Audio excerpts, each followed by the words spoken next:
je m'appelle donc Léo Maljevac, je suis 100% chinois depuis toujours.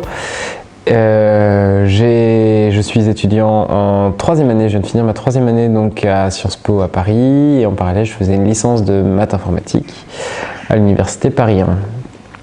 Et donc cette année, dans mes conditions de scolarité, je suis donc parti en échange universitaire d'1 an et j'ai choisi de partir à l'Universidad de las Américas Puebla, donc à Puebla au Mexique, où je viens de passer 1 an. Donc voilà, je viens de revenir après 10 mois passés sur place exactement. C'était vraiment très bien, je suis très content de cette année, j'ai vraiment passé une très belle année. Donc je suis arrivé il y a 10 mois dans une ville donc, dont j'avais pas lu grand chose.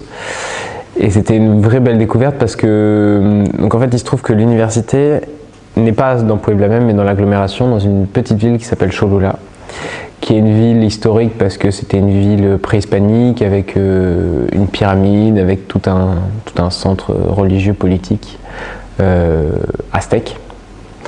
Parce que je suis passé d'une université parisienne, alors quand j'étais à Sciences Po, on est répartis entre le 6e et le 7e arrondissement dans des bâtiments, un dans chaque rue à peu près, où on doit changer entre chaque cours et qui n'a rien de très agréable avec 2 jardins microscopiques pour faire joli. Et puis Paris, on n'en parle même pas puisque j'étais étudiant à Tolbiac, un peu connu cette année. Et donc Tolbiac qui est simplement une tour de 22 étages des années 80, qui n'est pas le bâtiment architectural le plus magnifique qui soit. Mais du coup, c'était très plaisant parce que l'université est sur un campus, un grand campus. Je ne saurais même pas à quelle taille il fait, ça se chiffre en hectares. Et c'est un campus magnifique, très bien entretenu, avec une pelouse. Vous savez, c'est pas de la pelouse synthétique, mais c'est quelque chose qu'ils cultivent sous serre et après qu'ils viennent découper la bande de gazon. Exactement. Oui, c'est ça. Et du coup, c'est toujours vert, toujours magnifique. C'est-à-dire que même au milieu de la saison sèche, ça fait 4 mois qu'il n'est pas tombé une goutte d'eau, mais c'est toujours vert parce que c'est arrosé tous les matins. Ça, il n'y a pas de souci. Non, le campus était vraiment magnifique, très plaisant parce que ça fait vraiment un lieu de vie. Et ça change vraiment, moi qui ai eu du mal à m'acclimater à la vie parisienne. On est avec des oiseaux, avec des rongeurs, avec des tortues. Il y avait des tortues dans le bassin, il y avait des fontaines, il y avait des choses comme ça. C'est vraiment très beau. Vous promenez à vélo alors? Oui, moi j'ai fait toute l'année à vélo parce que déjà ma maison était un petit peu loin, elle était à 1,5 km, quelque chose comme ça. Donc je l'ai fait à vélo toute l'année. Très bien, c'était très heureux parce que les transports en commun sont assez mal fichus au Mexique.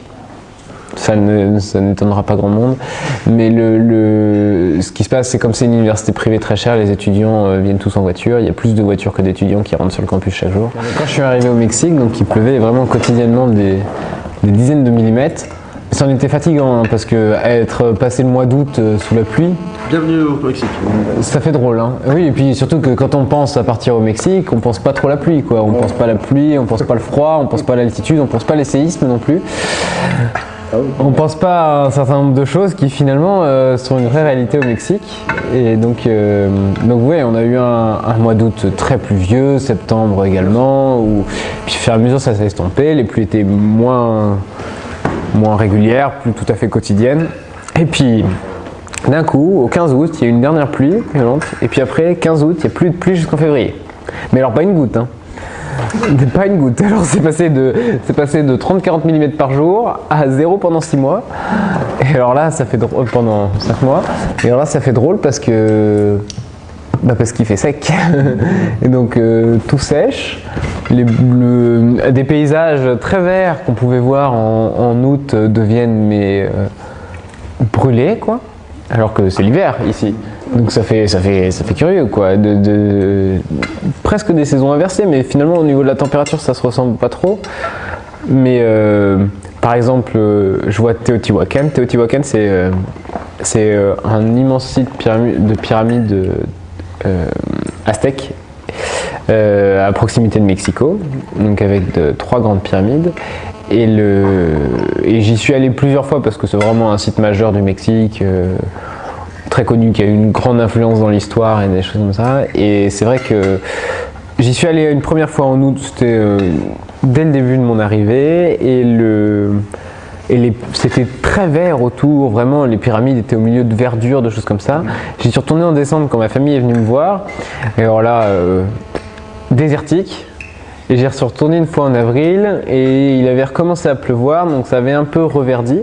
Mais vraiment, j'y suis allé à 3 fois et j'ai vu 3 paysages très différents, quoi. C'était très impressionnant. Donc la météo très marquante. De la même façon, l'hiver vient. Et quand l'hiver vient, il n'est pas aussi rigoureux qu'ici, loin de là. Mais à 2300 mètres d'altitude, on le sent quand même. Et on a même eu du gel. C'était quoi la température? Alors c'est assez constant, c'est-à-dire qu'il fait à peu près 20, les 20 degrés sont passés à peu près tous les jours de l'année. Donc c'est agréable, c'est très agréable, on monte jamais dans des températures très violentes, on dépasse rarement les 30 degrés. Par contre l'hiver, les nuits sont fraîches. Et les nuits, on a eu une fois du gel, mais sinon on est quand même presque toujours en dessous de 5 degrés, décembre... Moins 3, moins 5, moins 10? Non, 0, ah oui. moins 1. Oui, sauf que il y a quand même... Non, il y a quand même une différence, c'est que le Mexique n'est pas du tout adapté au froid. Il n'y a aucune isolation, pas de double vitrage aux fenêtres, aucun système de chauffage dans les maisons. Ah oui. Aucun. Il n'y a pas de radiateur, il n'y a rien du tout. Donc quand il fait 0 la nuit, et dedans il fait pas bien chaud. Comment ils font? Et on chauffe la journée. Il fait 20 degrés la journée. Une population très forte. Oui, mais alors c'est-à-dire que chacun a des petits radiateurs qui met sur... Ah non, sur pas de radiateur. Non, même pas. Non, pas de radiateur. Et comment vous chauffez la journée? Tu ouvres les pas, les fenêtres. Alors tu dors? Tu laisses chauffer. C'est ça. Tu dors avec une vraie couverture. Non mais mine de rien, moi j'aurais peut-être dû regarder la météo avant de partir au Mexique, ou moins la météo locale, parce que le Mexique c'est très gros, c'est un pays très grand, ça fait 4 fois la France. Et c'est vrai que d'un coin à l'autre c'est pas du tout les mêmes températures. Quand on va sur le Yucatan ou sur les côtes pacifiques ou sur des choses comme ça où on perd vraiment de l'altitude, là très vite il fait très chaud et ce toute l'année. Parce que Mexico c'est quelle altitude déjà? 2300 aussi, comme Puebla. En fait, il y a une grande vallée centrale au Mexique avec des grands plateaux volcaniques et du coup très haut en altitude. Puebla à 2300 mètres également. Et donc c'est vrai que on le sent vraiment. Mais ce qui permet de faire des sommets très très hauts, parce que moi je suis monté plus haut que le Mont Blanc déjà. Et je suis pas sûr que je serais capable physiquement de monter au Mont Blanc. Alors que sur des monts qui sont pas enneigés par ailleurs. Donc on monte à 4900. Donc c'est vraiment... On manque un peu de souffle. Oui, mais enfin là, tu as des globules là. Oui. Mais c'est vrai que pareil... Si tu te mets à courir là, à 100%... J'ai couru ce matin avec Mathilde. T'as l'aise tranquille peinard. Hein. Ça va. C'est pas le... Oui, ça se perd. Pour l'instant, ça fait quelques jours. Pendant 8-10 jours. Pour l'instant, je les ai encore un petit peu. J'en profite. T'as plus de globules, hein? 120 jours. 120 jours? 120 jours? Ouais. Un globule rouge, oui, c'est une durée de vie de 120 jours. D'accord, voilà, donc 3 mois. 4 mois. Attends, c'est celui qui est né il y a 120 jours. Parce que finalement, c'est pas bien. J'étais où il y a 4 mois? Quand tu parles de différences, tu vois, avec la pluie, etc., ça s'est arrêté d'un seul coup. Alors, est-ce qu'ils sont aussi inquiets que nous par rapport à l'eau, par rapport aux problèmes climatiques? Comment ils vivent ça là-bas? Je pense qu'il y a 2 choses. Je pense qu'il y a un manque de prise de conscience très important parce qu'ils n'ont pas de vision environnementale, ils n'ont pas de vision écologique. C'est un pays pollueur au possible, que ce soit au niveau... Mais parce que ça fait partie des pays en développement où de toute façon, si on veut booster l'économie, on ne prend pas forcément en compte la protection de l'environnement. Et c'est un pays qui a énormément d'industrie, notamment énormément d'industries automobiles puisqu'ils construisent toutes les automobiles américaines. Donc forcément ça a des effets sur l'environnement. Et puis voilà, c'est ce que j'expliquais tout à l'heure, il n'y a pas de gestion des déchets ou très mauvaise. Il y a une surutilisation du plastique très importante. On est encore avec... il n'y a pas eu de prise de conscience comme ici, où on n'a plus de sachets plastiques en allant faire ses courses. Et là-bas, on met un sachet plastique par aliment, presque pratiquement. Hein. C'est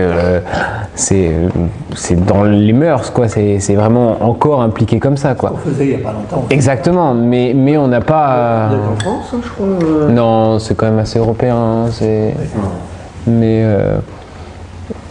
c'est vrai que... Voilà, c'est des choses, je pense qu'il n'y a pas encore eu cette prise de conscience, mais du coup, et ça fait partie des pays qui en souffriront le plus vite, parce que c'est un pays tropical, parce que les aléas climatiques, ils sont forcément, voilà, ils y sont plus exposés. Un climat pareil, qui est relativement tempéré, ils ont autre chose que l'industrie automobile, qu'est-ce qu'ils font d'autre? Ils ont pas mal d'agriculture et ils sont passés assez rapidement finalement d'une agriculture plutôt vivrière où chacun avait sa petite parcelle tirée par une vache, parce que même pas un bœuf, hein, une vache ou pas grand chose, avec des mules et des choses comme ça. Et finalement, assez rapidement, ils ont développé une agriculture en vendant des terres, en vendant énormément de terres à des grands propriétaires américains, avec du coup une agriculture très intensive, avec énormément d'élevage de porcs, de grandes porcheries, vraiment très dense, hein, de grands poulaillers également, et puis de la culture de maïs, mais finalement pas tant que ça, parce qu'aujourd'hui ils vont expliquer que le maïs a beau être d'origine mexicaine, les Mexicains, pour fabriquer leurs tortillas, sont obligés d'importer du maïs américain. Oui, mais parce que c'est un problème de sélection, mais le maïs d'origine est mexicain. Oui, mais aujourd'hui ils ont privilégié certaines variétés. Moi, c'est des problèmes de sélection. Certains. Moi, à côté de chez moi, il y avait une association qui tenait un potager de conservation où ils avaient des espèces de maïs plus traditionnels avec du maïs noir, du maïs rouge. Où j'ai été faire du bénévolat là-bas. Où c'est vrai que c'est intéressant de travailler sur un potager où on essaye de faire un peu de conservation, parce que là-bas, ça n'a rien d'étatique. Hein, c'est pas comme ici où. C'est pas comme ici où je vois à Chareil où on a le conservatoire, parce qu'on se dit il faut quand même préserver un peu tout ce qu'on a de patrimoine local, quoi. Là-bas non, il se trouve que aujourd'hui c'est des grands champs avec du maïs sélectionné aux États-Unis pour les Américains, pour l'alimentation des animaux qui sont élevés en batterie, voilà. Non, c'est environnementalement, le changement climatique a des chances d'avoir plus d'effets sur eux qu'ici, quoi, parce qu'ils sont sur une zone plus risquée. Est-ce qu'ils avaient comme industrie, activité économique, on va dire? Comme activité économique, alors c'est un peu compliqué parce que ils ont pas mal de tourisme. C'est le 7e pays en termes de destination touristique mondiale. Parce que finalement, en ayant voyagé, on se rend compte qu'il y a des pays plus pauvres où la vie coûte quand même plus cher. Et où la monnaie est tellement dévaluée, et puis ils prennent directement comme conséquence la politique de Trump. Hein. Il y a 2 semaines, quand Trump a annoncé qu'ils allaient taxer les importations sur l'aluminium, sur l'acier venus du Mexique entre autres, le peso mexicain s'est effondré. Mais il s'est effondré, a perdu 10% en une demi-journée. Donc une monnaie qui est dévaluée de 10% en une demi-journée, et puis c'est pas remonté. Hein. C'est pas remonté. Hein. On était à 22, l'euro valait 22 pesos. Aujourd'hui, il en vaut 24,5. Moi, quand je suis arrivé, il en valait 20. Ouais. En un an. En un an, il est passé de 20 à 24,5. C'est un vrai problème. Les élections approchent, il n'y a aucune raison qu'ils remontent. Mais non, les élections approchent et ils craignent vraiment parce que le candidat qui est pour l'instant favori des élections présidentielles, c'est un candidat très à gauche. Et celui qui est actuellement, c'est quoi? C'est un centre-droit. C'est le parti qui est au pouvoir depuis 70 ans en fait. Enfin, après la révolution mexicaine, il y a un parti qui s'est appelé, alors il a un nom très rigolo, il s'appelle le Parti révolutionnaire institutionnalisé. La révolution. C'est quand même joli comme nom. Voilà. Il fallait le faire quand même. Où ils ont après. La démocratie dictatoriale. C'est un peu le principe. On avait une démocrature quoi. Non, et du coup ce parti donc est arrivé au pouvoir et ils ont. Après avoir eu un dictateur, ils ont mis en place le fait que le président ne peut jamais se représenter. Donc il a le droit qu'à un mandat de 6 ans, et qui n'est pas un tyran qui s'installe définitivement, mais ça n'a pas empêché que pendant 70 ans, ce soit un seul parti au pouvoir. Ouais, c'est ça. Ils ont tourné, mais c'était le même parti, donc dans une même continuité. C'est parti d'un parti qui était plutôt centriste, voire centre-gauche, et qui a dérivé de plus en plus à droite, jusque dans les années 2000, où donc ça doit faire 2000, jusqu'en 2000, où un parti de droite conservatrice est arrivé au pouvoir. Ils ont eu 2 mandats qui s'appellent donc le PAN. Le PAN est resté 2 mandats au pouvoir jusqu'en 2012 et depuis 2012, de nouveau, c'est un candidat du Parti révolutionnaire institutionnalisé qui est en liste. Et puis tout va changer en 2018 puisque arrivent les élections incessamment sous peu puisqu'elles sont le 1er juillet. Et où pour l'instant, dans les sondages, est très haut un candidat d'extrême gauche. Alors, il s'appelle AMLO, donc AMLO pour Andrés Manuel López Obrador. Et c'est un candidat qui a suscité beaucoup d'espoir, mais en même temps que tout le monde craint. Parce que voilà, donc la finance n'est pas prête de se relever. Pour la première année en 2018, ils ont décidé de réunir toutes les élections. C'est-à-dire que le 1er juillet, mais c'est une catastrophe. Hein, parce que le 1er juillet, à mon sens, c'est une catastrophe. Parce que le 1er juillet, les électeurs vont donc voter pour leur équipe municipale. Leur équipe de l'État, puisque c'est un État fédéral, donc ils vont voter pour leur nouveau gouverneur et pour l'équipe étatale. Ils vont voter pour leurs députés, ils vont voter pour leurs sénateurs et ils vont voter pour leur président. On se retrouve avec des pays qui vont former des alliances au niveau national. Alors là, le parti de droite qui essaye de revenir, le parti de droite conservatrice, c'est allié avec les partis de gauche. Un truc impensable chez nous, c'est-à-dire que les centristes se sont fait éviscer, mais à gauche et à droite, ça s'est allié. Non, ce qui est rigolo au Mexique, c'est que la publicité pour les politiques n'est pas du tout aussi réglementée qu'ici. Elle est très réglementée, mais elle est beaucoup plus libre. Et du coup, ils ont le droit de faire de la publicité sur Internet. Oui, exactement. Donc Facebook, on se fait inonder de publication commerciale politique finalement. Et en fait, moi qui avais quitté le Mexique pendant un mois, là, j'y suis revenu la semaine dernière. Et il n'y a dans les rues plus aucune publicité qui ne soit pas politique. Donc c'est fatigant, hein. Concrètement c'est fatigant parce qu'ils sont là à défiler avec des quads, des motos dans les rues, avec des haut-parleurs, de la musique et aux louanges d'un candidat. Et finalement les candidats, c'est un peu terrible parce que la jeunesse mexicaine, donc avec qui j'en ai parlé, ils sont un peu désespérés parce qu'il y a très peu d'idées qui sortent finalement des débats politiques, et ils disent qu'ils voteront pour celui qui a le moins volé.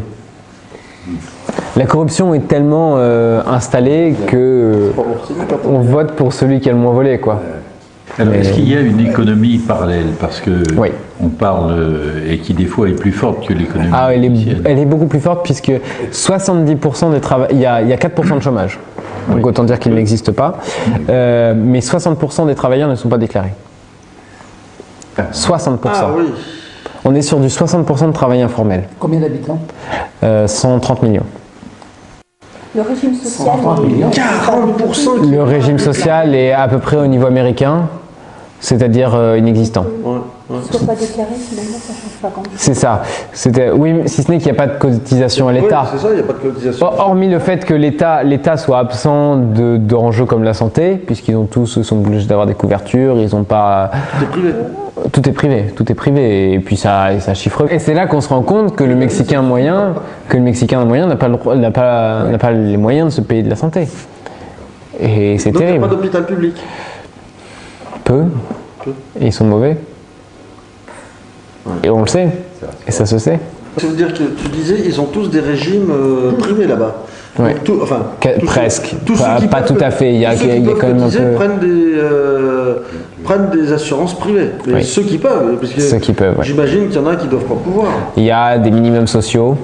Il y a des choses qui existent, mais c'est. Oui, mais ça ne te permet pas de payer. Mais ça ne payera jamais un orthodontiste ou quoi que ce soit. Quoi. Et alors l'économie parallèle est axée sur quoi? Tout. Tout. Non mais tout, ça va être. La drogue? Ah bah oui, dans le pire des cas, mais même un serveur de restaurant, un cuisinier, quelqu'un qui travaille dans un hôtel, c'est pas déclarés. C'est ça. Voilà, tout se fait.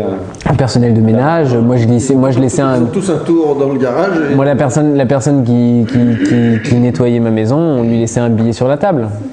Mais ce qui est sûr, c'est qu'un travailleur va travailler beaucoup. Ils vont faire du 12 heures à l'usine par jour, 6 jours sur 7. Généralement, il n'y a qu'un seul jour de congé par semaine. Et ils ont en moyenne entre 1 et 2 semaines de congé par an. Et tout ça pour vivre relativement chichement, quoi. Oui. Alors la vie ne coûte pas grand-chose. Mais du coup, ils ont des revenus qui. Voilà, c'est ça. Le seul avantage, c'est pour les étrangers. C'est que du coup, on a un pouvoir d'achat qui est hallucinant. Moi, je vais te dire, j'aurais pu vivre avec seulement ce que me donne en bourse l'État. Et je suis boursier à l'échelon, au premier échelon. Au plus bas, moi j'ai le droit à 200 € de bourse par mois. Si j'avais voulu faire attention, je pouvais vivre avec ça par mois. Oui, mais parce que par exemple, moi je vais te dire Puebla, la commune de Puebla c'est 1,5 million d'habitants. La commune de Cholula où j'étais, qu'on appelle une toute petite ville, c'était 150 000 habitants. Et ça jouxte, non? Et ça jouxte, c'est joint. Mais simplement, Cholula, c'est réparti en 2 municipalités, mais on les sent pas.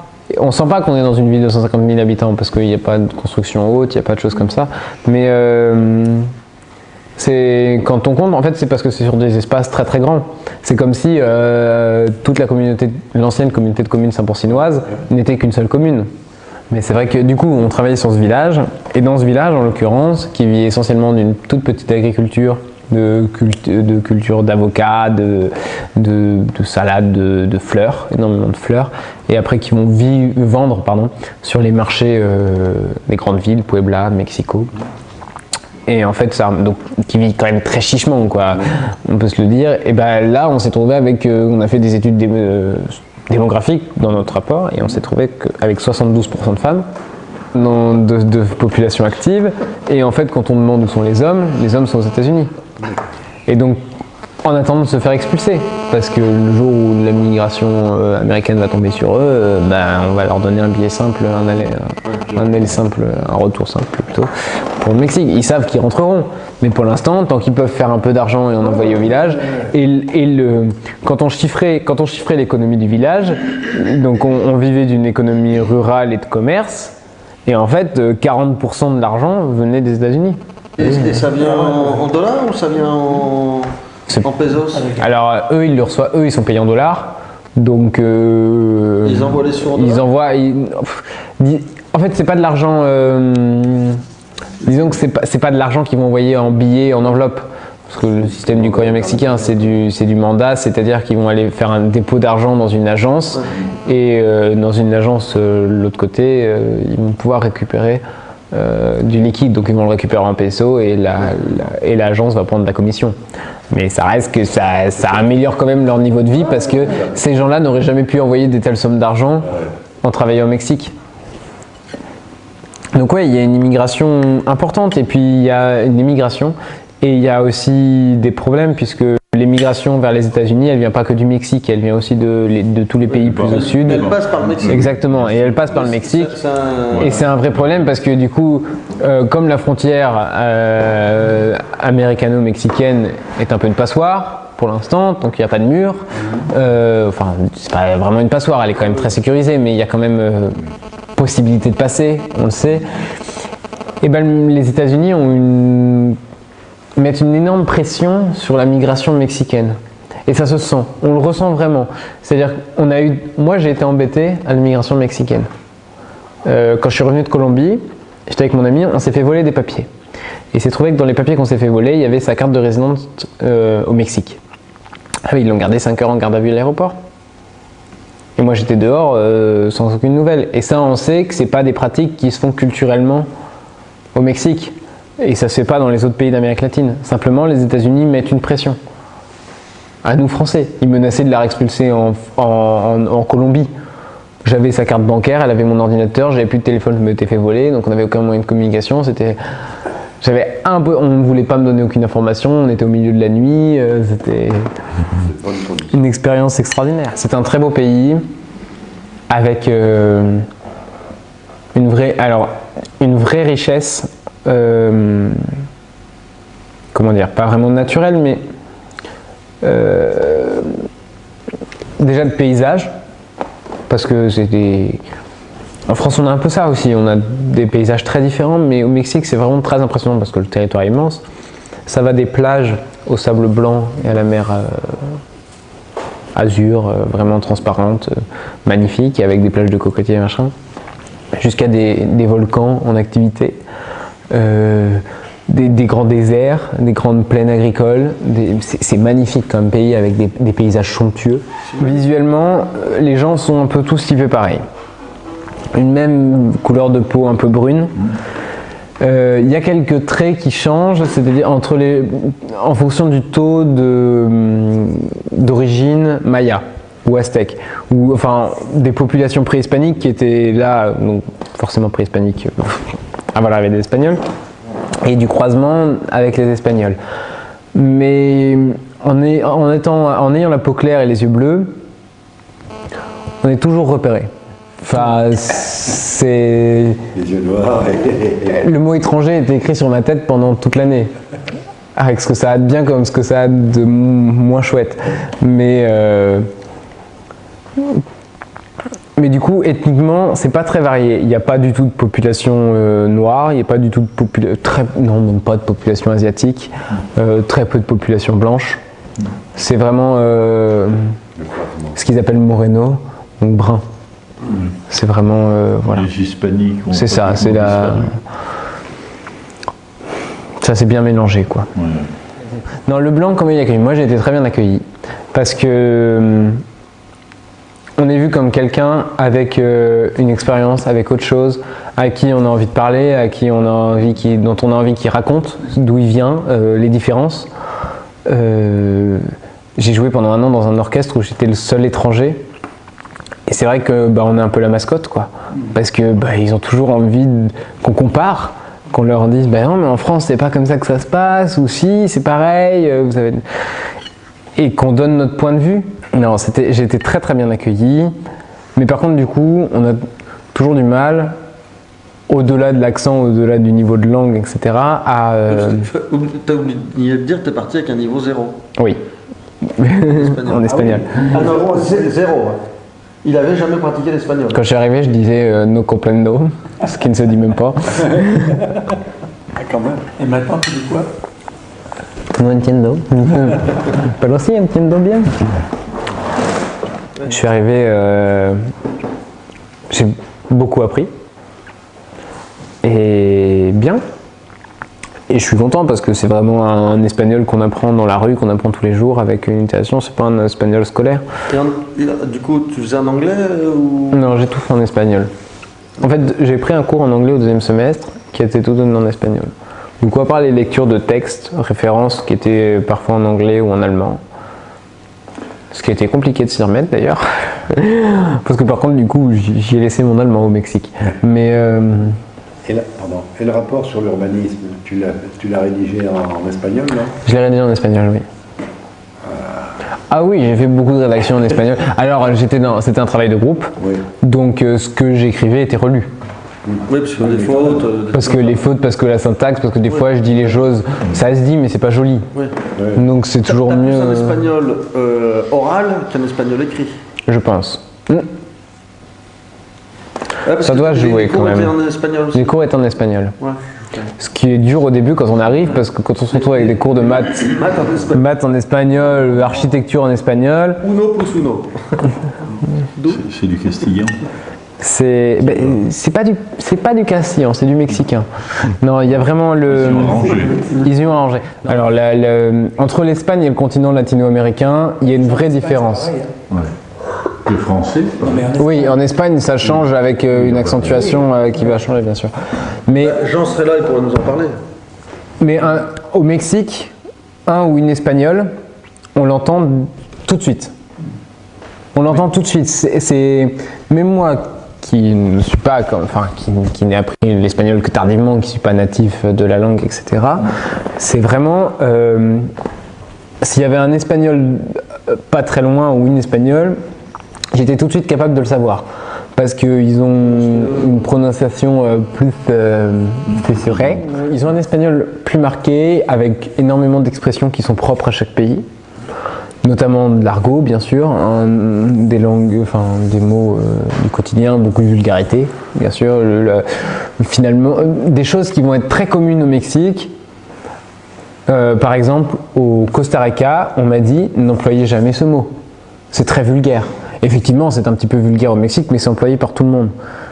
Au Costa Rica, on nous a dit c'est très outrageant. C'est quoi le mot? Alors, en l'occurrence, c'est wey, et en fait, qui se traduirait par gars. À la fin de leur phrase, ils vont dire gars. Donc on a fait le village, et non, ce qui s'est passé au village, c'est que du coup, il y a eu pas mal de spéculations immobilières où ils ont pris un rythme de construction assez important. Et il y a eu beaucoup de... Après le séisme du 19 septembre, qui a fait quand même 300 morts, il y a eu un grand élan de solidarité dans le pays. C'était très impressionnant. C'était très très impressionnant. Ça a eu ses mauvais côtés, mais ça a eu ses très bons côtés, donc de dons qui ont afflué de tout le pays vers les zones sinistrées. Et beaucoup d'associations qui sont montées ou déjà existantes et qui sont venues reconstruire des maisons. Le problème, c'est que les associations qui n'avaient pas un budget assez conséquent, les maisons sont restées avec 4 murs, il n'y avait pas grand chose autour, on n'a jamais fini les maisons, on a commencé des choses, on n'a rien fini, il y en a beaucoup dans le village. Et puis même ce qui a été fini, le problème c'est que ça a été fait un peu sauvagement, sans suivre aucune logique d'urbanisme, sans autorisation, parce que la plupart des communes n'ont pas de cadastre. Je vous parle d'une commune de 150 000 habitants, San Andrés, Cholula, où j'étais, donc divisé entre San Pedro et San Andrés, la partie San Andrés qui fait un peu plus de la moitié, je dirais 80-90 000 habitants, n'a pas de cadastre. Donc tu as envie de construire? Vous avez 80 000 habitants qui vivent sans cadastre. Et tu sais même pas si tu es propriétaire du terrain alors. T'arrives, tu poses ta voiture, je construis là. Oui. Et c'est pour ça qu'on peut parler de spéculation. C'est la Grèce. Sauf qu'en France, tu construis sur un terrain qui n'est pas à toi, la maison est un propriétaire du sol. De toute façon, ça a tout été fait donc sans plan d'urbanisme, c'est pour ça qu'on vient en proposer un scolairement. Et puis, il s'est trouvé que notre université, donc on a eu une professeure qui s'est bougée donc, pour nous faire ça. Et ça a été très bien vu parce qu'on a reçu, elle est allée chercher des aides, elle a un doctorat en Allemagne, elle est allée chercher des aides et l'Allemagne et l'Union Européenne vont financer. Donc c'est quand même pas mal parce qu'on a vraiment travaillé pendant un semestre entier sur quelque chose où on va recevoir 45 000 € je crois d'aide européenne. 45 000 €, ce qui permet de faire des choses. Donc on nous a demandé de vraiment faire des trucs bien complets, on les a bien traduits en anglais, tout ce qu'on avait fait. Moi j'ai fait une traduction en anglais, il y avait une Allemande dans ma classe qui a fait une traduction en allemand. C'était très intéressant et c'est vrai que on arrive, c'est pour ça qu'on a été un peu lancé là-dessus, c'est parce que ce qui a été fait sauvagement, où on a construit une maison là, un peu comme des champignons, sans réfléchir à faire des rues au milieu. Oui. Et ils boivent plus de soda que d'eau, puisque c'est au même prix, ou voire moins cher. Moi, je vois à l'université, on payait 600 millilitres d'eau, nous coûtait 7 pesos 50. 600 ml de Coca-Cola nous coûtait 9 pesos, donc ça fait 1 peso 50 de différence, sachant que pour faire 1 €, il en faut 25. Donc vous êtes sur 7 centimes de différence. De toute façon, l'eau est distribuée par Coca-Cola aussi. L'eau la plus vendue est une marque de Coca-Cola. Oui, et puis c'est que de l'eau minérale, pas dite minérale, quoi, c'est-à-dire en bouteille. Oui. Et c'est de l'eau minérale ou c'est de l'eau qu'ils ont rendue potable Il y a les deux. Il y a de l'eau traitée et il y a de l'eau minérale. Quand on achète des bouteilles, c'est généralement de l'eau minérale. Quand dans les maisons, on a des systèmes de bonbonnes comme des fontaines à eau chez nous, avec des trucs de 20 litres qu'on se fait livrer et tout ça. Tu te douchais avec de l'eau pas potable alors? Bah non, oui. Parce qu'un verre d'eau, tu peux avoir la diarrhée pendant une semaine. Quoi. Avec l'eau minérale, alors au début, oui. Au début, je faisais avec de l'eau. Au début, je faisais avec de l'eau traitée. À la fin, bon, ça allait. On finit par s'immuniser quand même. On est quand même moins malade au début qu'à la fin. On est quand même souvent malade au Mexique. Mais oui, parce que les conditions d'hygiène sont rarement respectées, sont rarement idéales, et des choses comme ça. Au début, on le sent sur un effort sportif. Les premières semaines, aller courir, ça coûte beaucoup. Hein. C'est monter une colline, c'est compliqué, quoi. C'est vrai qu'à la fin, on peut monter à 4600 mètres d'altitude. L'effort est intense, mais en soi, on n'est pas essoufflé. Mais c'est vrai que je suis monté au mois de mai, je suis monté sur un volcan à 4005. Je suis monté avec avec deux amies, dont une qui était là au Mexique depuis en même temps que moi et un qui venait d'arriver, qui était juste là en vacances. Et il a peiné, beaucoup plus que nous en étant plus sportif. Donc c'est vrai que c'est des choses. Nous, à 2300 mètres d'altitude pendant un an, on finit par s'oxygéner un peu différemment. Et c'est vrai que. Mais question maladie, on est vachement plus sensible au début, aussi parce qu'ils mangent très piquant. Très très piquant. La nourriture mexicaine, elle arrache. C'est du piment partout. Au restaurant, typiquement, il y a toujours deux sauces sur la table, une rouge, une verte. On ne sait jamais vraiment laquelle est laquelle, mais on sait qu'il y en a une qui est piquante et l'autre qui est très piquante. Non, une belle année. Je peux parler un peu de musique quand même, parce que c'est vrai que ça m'a beaucoup rythmé mon année.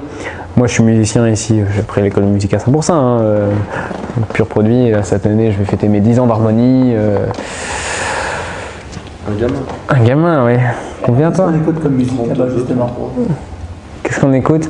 Alors, les jeunes écoutent énormément de reggaeton, qui est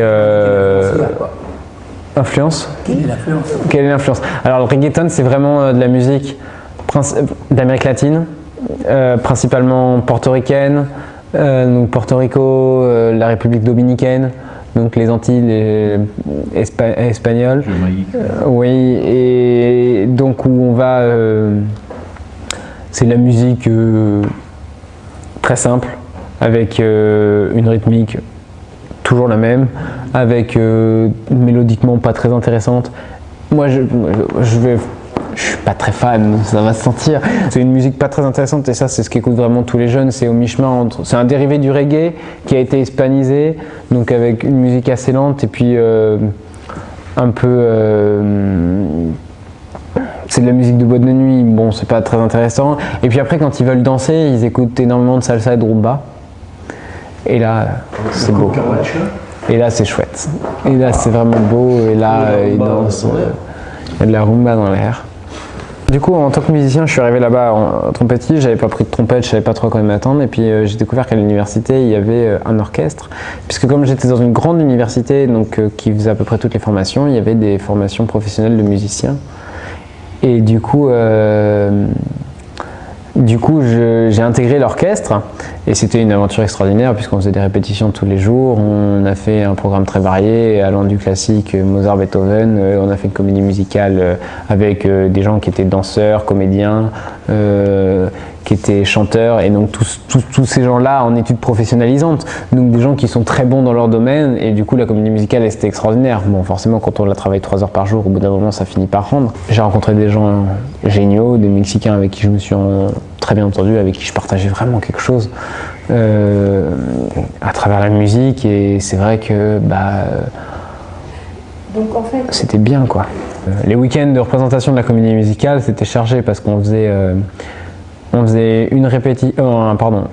une première représentation le vendredi soir, une deuxième le samedi midi, une troisième le samedi soir, une quatrième le dimanche midi. Une comédie musicale de 3 heures. Hein. On en est à 12 heures de représentation sur un week-end. Ça charge la vue. On dort bien à la fin. Il n'y a pas de problème, on va... Il en profite de temps en temps, il fait que ça. Mais non, c'était vraiment chouette, musicalement très très intéressant, humainement génial. C'était une très très belle expérience, la musique au Mexique. C'était vraiment chouette. Voilà. Bien. Moi je trouve qu'on a fait un bon choix. Oui, très bien. On a fait un bon choix de l'avoir aidé à partir. Bon, le problème c'est qu'il est revenu. On avait... Ah oui, on t'avait pas dit, on t'aidait pour prendre qu'un billet, aller pas un billet. Bah oui, je sais bien, mais bon, sur la France, ça coûtait moins cher de prendre l'aller-retour que l'aller simple. J'ai essayé de rencontrer le Rotary là-bas, parce que le Rotary est visuellement présent. C'est-à-dire que j'ai fait, au final, pendant mon année, principalement à la fin, j'ai visité tous les pays de la Colombie au Mexique.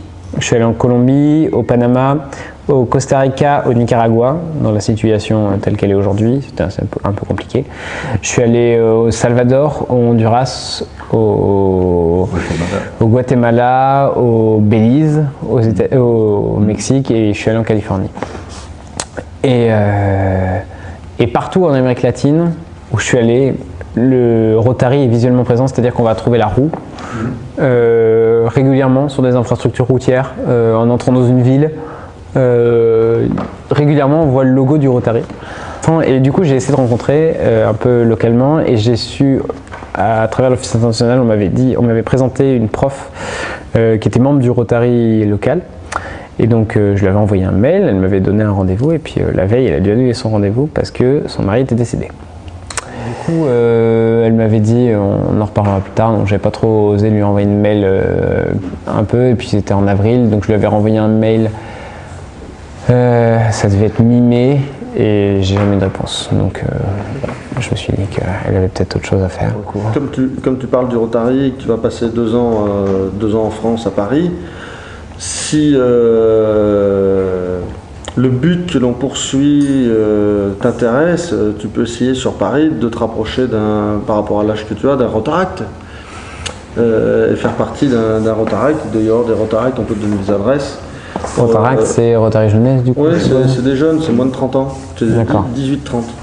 C'est ça, hein, Bernard? 18-30. Enfin, officiellement 30, mais il n'y a pas de date, il n'y a pas d'âge limite. Voilà.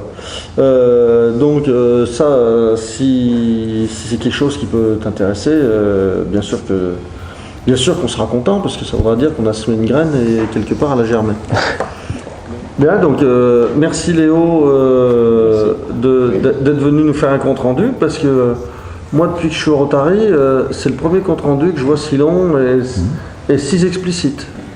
Donc bravo, ça veut dire que tes années de Sciences Po te portent bien leurs fruits, parce que on sent une réflexion.